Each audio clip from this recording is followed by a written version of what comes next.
you can say far-fetched, you can say it is a reality, it's whatever you want to say.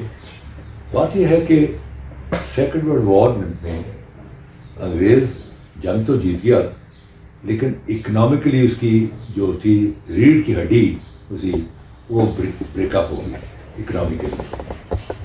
اب چیز یہ ہے کہ انگریز کا ہندوستان میں جو اس کا ایڈمنسٹریشن کا اور کنٹرول کرنے کا جو میکنزم تھا وہ یہ تھا کہ اس کا پہلا ٹیئر تھا پولیس کے ذریعے. ٹھیک ہے کہ جہاں کوئی ڈسٹربنس ہو پولیس جاتی تھی, پولیس فیل ہو جاتی تو پیرا ملٹری فورسز, وہ بھی اگر کامیاب نہیں ہو رہی تو then Indian army and lastly British army. British army کو وہ ریزرو میں رکھتے تھے, اس کو روزمرہ کے معاملات میں ان کو ڈیوٹی کرتے تھے. اور most of the British army جو تھی وہ پہاڑوں پر رہتی تھی, شملہ, ڈرہازی, مری, نینی تال, وہاں رہتے تھے. ٹھنڈے ملک سے آتے تھے, ٹھنڈے ملکوں میں ان کو رکھتے تھے. اب چیز یہ ہے کہ یہاں ایک واقعہ ہو گیا کہ انڈین آرمی کے اندر ایک پولیٹیکل گروتھ ہو گئی جس کو کہتے ہیں انڈین نیشنل آرمی. یہ انڈین نیشنل آرمی کا جو تھا آئی این اے جس کو کہتے تھے, وہ آئی این اے کا جو کانسیپٹ تھا وہ بیسیکلی سبھاش چندر بوس نے دیا تھا. who was a militant. تو وہ تو خیر بیچارہ مارا گیا اسی. تو یہ کانسیپٹ چل رہا تھا انڈین آرمی میں. تو انڈین آرمی کے بہت سارے آفسر پکڑے گئے, وہ members of the I N a.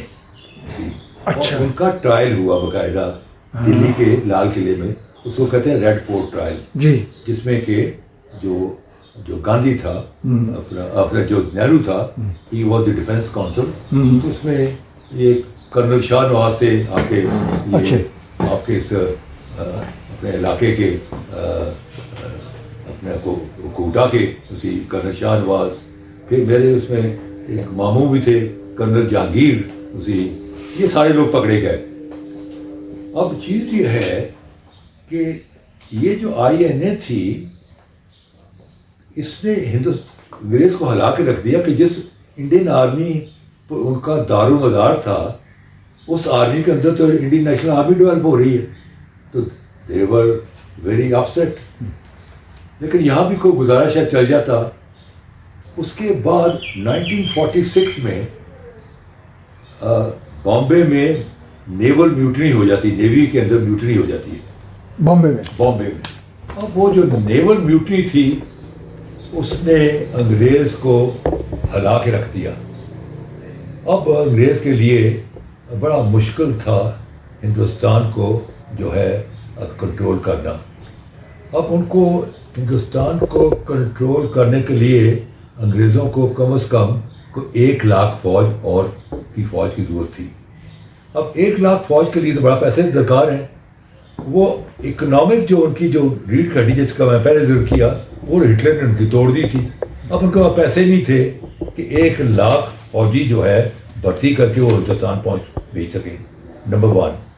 Number 2 جو ہے کہ وہ جو تھا اپنا جو تھا انڈین جو انگریز عورت تھی, انگریز ماں کے 2 بچے تو نظر ہو گئے جنگ عظیم کی, دوسری جنگ عظیم کی مارے گئے.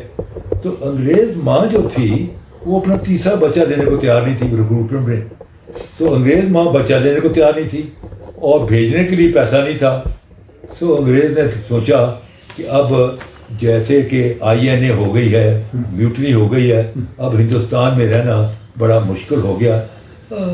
ٹھنڈے ملک کے لوگ تھے, اس نے سوچا کہ بجائے کتا ہو کے نکلیں, عزت سے نکلیں, تو انہوں نے ایک باقاعدہ لا بنایا جس کو کہتے ہیں انڈین انڈیپینڈنس ایکٹ آف 1947. جی, وہ برٹش پارلیمنٹ نے پاس کیا. اس کے خد و خال یہ تھے کہ وہ ایریا جہاں کے ہندو میجورٹی میں ہیں اور وہ جڑے ہوئے ہیں, کنٹیگوس ہیں, that will become a Indian dominion.